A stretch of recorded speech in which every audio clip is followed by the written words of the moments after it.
जय श्री कृष्ण दोस्तों। आज मैं आपको मोहिनी एकादशी की कथा सुनाने जा रही हूँ। अगर आपको ये वीडियो पसंद आए तो कमेंट बॉक्स में भगवान विष्णु की जय अवश्य लिखिए। साथ ही अगर आप मेरे चैनल पर नए हैं तो चैनल को सब्सक्राइब कीजिए और बेल आइकॉन पर क्लिक जरूर कीजिए, जिससे हमारे वीडियो के नोटिफिकेशन आपको मिलते रहें। एक बार धर्मराज युधिष्ठिर ने भगवान श्री कृष्ण से कहा, हे भगवान, मैं आपको नमस्कार करता हूँ।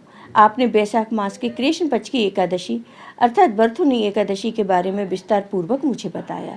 अब आप कृपा करके बैसाख शुक्ल पक्ष की एकादशी का क्या नाम है तथा उसकी कथा क्या है, कृपया मुझे विस्तार पूर्वक बताइए। तब भगवान श्री कृष्ण ने कहा, हे धर्मराज, बैसाख मास के शुक्ल पक्ष की एकादशी को मोहिनी एकादशी के नाम से जाना जाता है। मैं आपको एक कथा सुनाता हूँ जिसे महर्षि वशिष्ठ ने श्री रामचंद्र जी से कही थी। राजन, आप कृपा करके इस कथा को ध्यान पूर्वक सुनें। एक समय श्री राम ने गुरु वशिष्ठ से कहा, हे गुरुदेव, कोई ऐसा व्रत बताइए जिसे समस्त पाप और दुख का नाश हो जाए। मैंने सीता जी के वियोग में बहुत दुख भोगे हैं। महर्षि वशिष्ठ बोले, हे राम, आपने बहुत सुंदर प्रश्न किया है।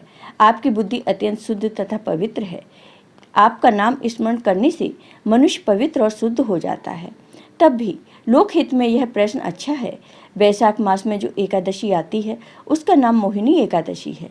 इसका व्रत करने से मनुष्य सब पापों तथा दुखों से छूटकर मोह जाल से मुक्त हो जाता है। मैं इसकी कथा तुम्हें सुनाता हूँ, ध्यान पूर्वक सुनो। सरस्वती नदी के तट पर भद्रावती नाम की एक नगरी में चंद्रवंशी राजा राज्य करते थे।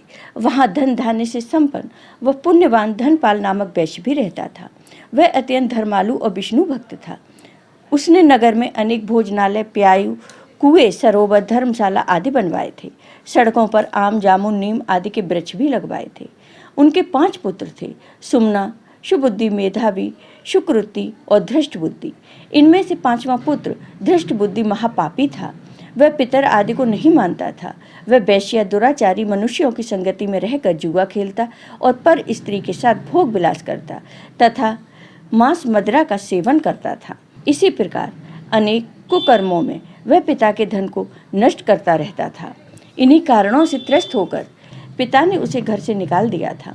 घर से बाहर निकलने के बाद वह अपने गहने एवं कपड़े बेचकर अपना निर्वाह करने लगा। जब सब कुछ नष्ट हो गया तो वैश्य और दुराचारी साथियों ने भी उसका साथ छोड़ दिया। अब वह भूख प्यास से अति दुखी रहने लगा। कोई सहारा न देख चोरी करना सीख गया। एक बार वह पकड़ा गया तो वैश्य का पुत्र जानकर चेतावनी देकर छोड़ दिया गया, मगर दूसरी बार फिर पकड़ में आ गया। राजा की आज्ञा से इस बार उसे कारागार में डाल दिया गया। कारागार में उसे अत्यंत दुख दिए गए। बाद में राजा ने उसे नगरी से निकल जाने को कहा। वह नगरी से निकल वन में चला गया। वहां वन्य पशु पक्षियों को मारकर खाने लगा। कुछ समय बाद वह बहेलिया बन गया और धनुष बाण लेकर पशु पक्षियों को मार मार कर खाने लगा। एक दिन भूख प्यास से व्याकुल होकर वह खाने की तलाश में घूमता हुआ कौंडिन्य ऋषि के आश्रम में पहुंच गया। उस समय बैसाख मास था और ऋषि गंगा स्नान करके आ रहे थे। उनके भीगे वस्त्रों के छींटे उस पर पड़ने से उसे कुछ सुबुद्धि प्राप्त हुई। वह कौंडिन्य मुनि से हाथ जोड़कर कहने लगा, हे मुनि, मैंने जीवन में बहुत पाप किए हैं। आप इन पापों से छूटने का कोई साधारण बिना धन का उपाय बताइए। उसके दीन वचन सुनकर मुनि ने प्रसन्न होकर कहा, तुम बैसाख शुक्ल की मोहिनी एकादशी का व्रत करो। इससे अनेक जन्मों के किए हुए मेरु पर्वत जैसे समस्त महापाप भी नष्ट हो जाते हैं। मुनि के वचन सुनकर वह अत्यंत प्रसन्न हुआ और उनके द्वारा बताई गई विधि के अनुसार व्रत किया। इस व्रत के प्रभाव से उसके सब पाप नष्ट हो गए और अंत में वह गरुड़ पर बैठकर विष्णु लोक गया। इस व्रत को मोह आदि सब नष्ट हो जाते हैं। संसार में इस व्रत से श्रेष्ठ कोई व्रत नहीं है। इसके महात्म्य को पढ़ने से अथवा सुनने से 1000 गोदान का फल प्राप्त होता है।